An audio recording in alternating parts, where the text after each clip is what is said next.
Vice Mayor Heilman, it's very nice to see you again.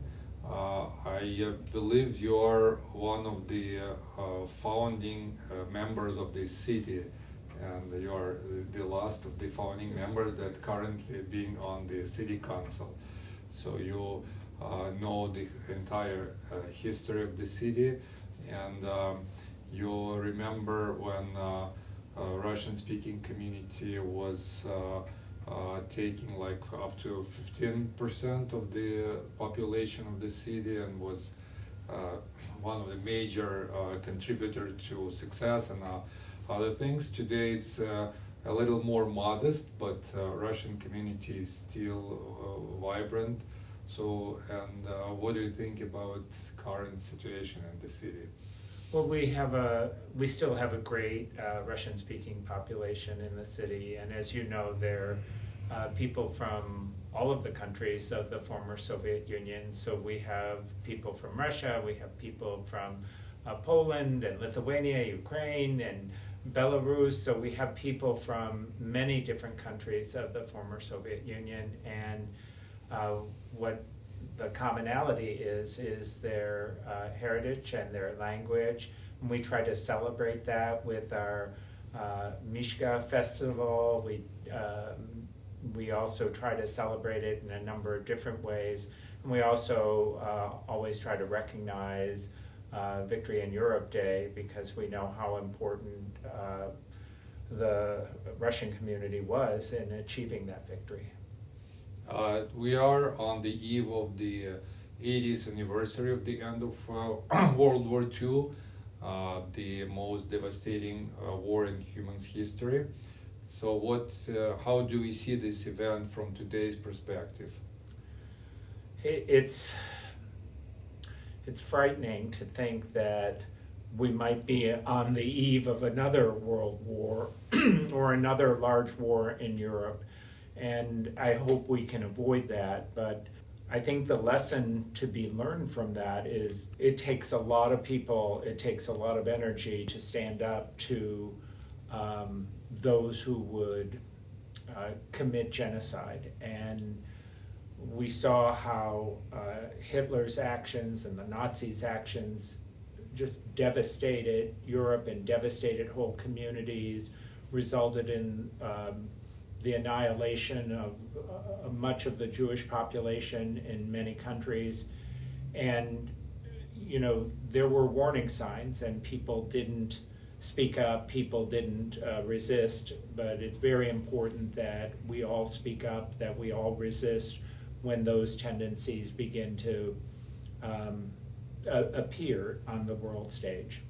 But this war, we are not on the eve of this war. The war is going on for active war for 3 years, and I would say about almost like 2 million people either died or wounded in this war, and we don't, it looks like the human society in the world doesn't know how to handle it.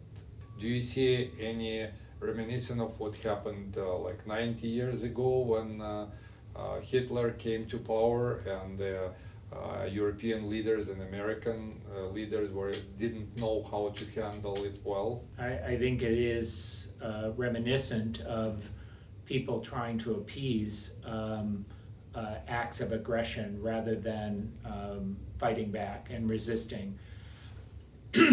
Sorry. I think a lot of world leaders don't want to see World War III, but unless we stand up, unless we fight back, unless we provide the resources to prevent that from occurring, it's going to continue to escalate. And as you said, so many people in the area have already been displaced, lots of people who have been killed in this war. And I think there's also been an incredible amount of misinformation and disinformation to sow confusion and doubt among those who should be speaking out and taking a stand against it. You personally remember many of Russian-speaking veterans here, you probably can close your eyes and see their faces. They were so active and prominent in the Russian-speaking community here, and they spent a lot of time promoting peace and educating. So is this happening because this generation is gone and new generation doesn't feel the pain of these wars? I don't know if the younger generation doesn't feel the pain. They haven't experienced what some of our veterans experience, and of course I remember, F.M. Kutz and Yefim Sayarsky and a whole host of people who would host the celebration of victory in Europe.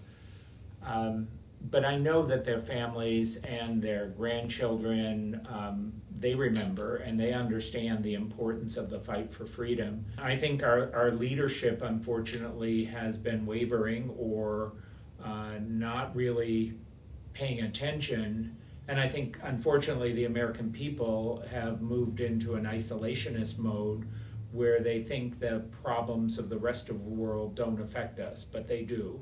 And they affect not only those who have come from those countries and have relatives there, but they impact us because invariably it results in a disruption of the world. We see what happens when things get disrupted. People have to leave their home country, the economy gets disrupted, people aren't able to work, so it does impact us. And it should just impact us from a humanity standpoint.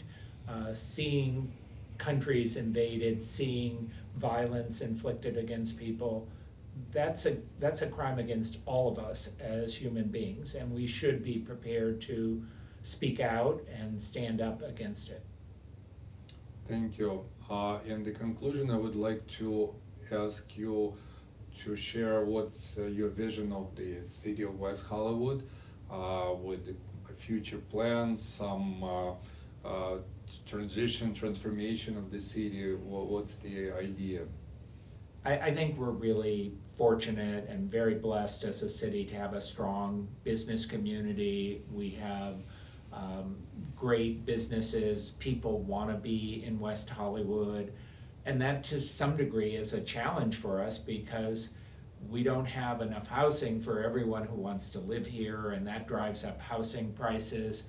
I think my vision is to move forward with the city, continue to have a thriving business community, and we've got some work in that area. We were impacted by COVID. Some of our businesses didn't make it. We have vacancies. I want to celebrate the diversity that we have here. As you know, we have a large Russian-speaking population. It's declining a little bit, but I see a number of the younger generation moving back to West Hollywood.